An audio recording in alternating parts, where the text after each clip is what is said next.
সেটা কোনো পেশা এই মাঠে কেউ বল নিয়ে জোরে টানিয়ে এক টান দিয়ে বলে হাফসা যাবা খেলতে পারবে সবাই মাস আর ডিফেন্স মধ্যে উঠে আট বড় টান দিয়ে নিচে দিন না আমাদের ওদের গুলো অফসাইডটা মানে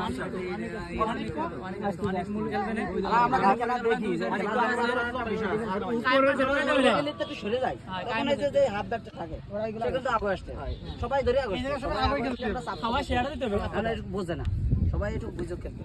যে একজন একটা মানে জায়গাতে জায়গা চেঞ্জ করছে ওই জায়গা হালকা একটু সামনে আগে শুরু করে দিতে সময় তারপরে বেলারে দৌড়াই চলে আসে পারতিছ না সময় জড়াই দেবে তাই না ধরে ফাউল হয়ে যাবে কি অক্সের মধ্যে আগ বাইরে দিতে ফাউল হয়ে যাবে এটা হলো খেলে সমস্যা না একটা সাইডে দিবা না এটা হলো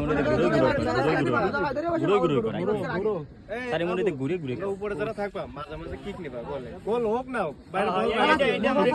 নিবাই নিবা নিবাই নিবা